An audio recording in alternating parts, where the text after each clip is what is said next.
Point of view, a fresh look at faith, work, and freedom. It talks about all the things, failures and triumphs and lessons she's learned along the way. Yeah, she joins us now. We're so happy to have you. I'm so happy to be here. First of all, this is one of the most cheerful, joyful, exciting places to be. I love it. It has a cozy family feel. Thank you for inviting me here. Of course.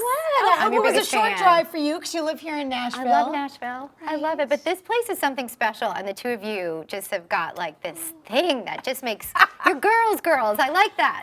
Come hang out with us. I might. You know what? Thanks for Let's talk having a me. little bit about the book. It just came Sure. out this week.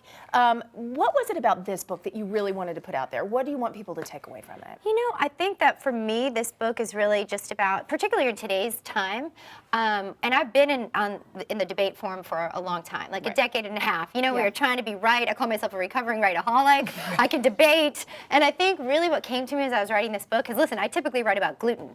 You know, this is something different, but it's really about what it might look like to stay in better relationship with people by getting behind their lens, like their why, and then how we can come together and really just identifying with someone else's point of view so that you can be a little less right. Still hold on to your beliefs, your constitutional rights, your religious freedoms, but also still hold their hand and be able to have great conversations. And it's full, listen, it is full, you said full of like tragedy, failures. There's a lot of that in there for me. I learned the hard way. I learned not to try to jump out of a plane when you're pretending to have a different name. That's a bad idea.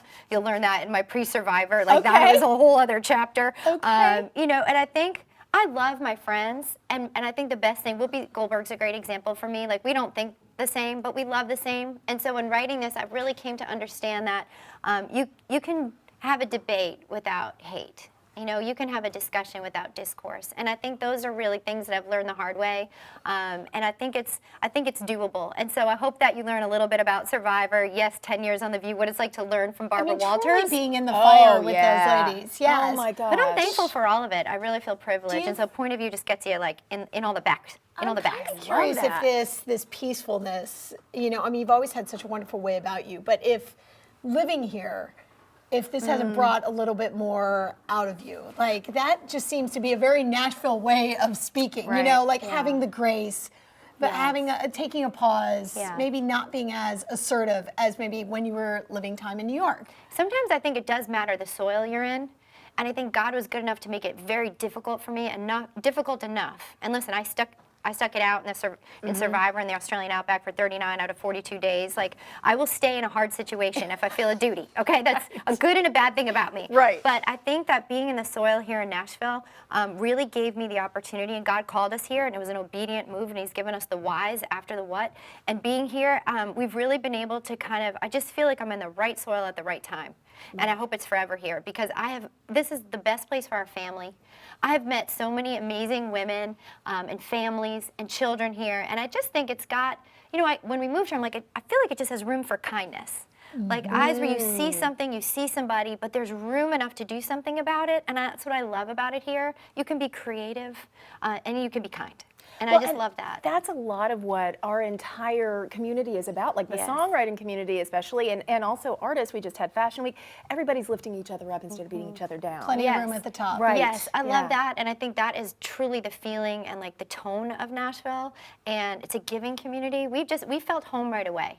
And it's one of those things that it almost feels like, even the first time we flew back here, it felt like coming home right away, and it's due to the people in Nashville. So to everyone out there who's given a smile or a hand or let me know about a doctor or, you know, where to get the best. Right. I mean, hey, here's my kid's thank dentist. you. I love it Where here. to get your haircut. Right. Listen, all the important things. And we're so glad that you're here, and you're hosting a Girls' Night Out. It is a special event we want to tell you about. It's next week. Go there, Girls' Night Out, refocusing our point of view together. So it's 7 o'clock, April the 4th at Church of the City. Tickets at eventbrite.com.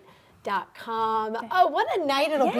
And you can get the book anywhere right now. Thank you so much for coming in. Hey, I hope I see you next week. Please come as my guest. I feel like it's a nice night for women to just kind of, we put ourselves forth a lot, you know? And I think it's a good night to just give ourselves the first opportunity to gather, and I'm really excited about it. Rebecca Lyons will be joining me that night. And she's so great. she's awesome. She's one of my favorite people on the planet. So thank you for welcoming me here. Fun night. Thank you, We thank you, love thank you. I love having you. you. See ya. The Love event you. next week. Book everywhere. We'll be right back.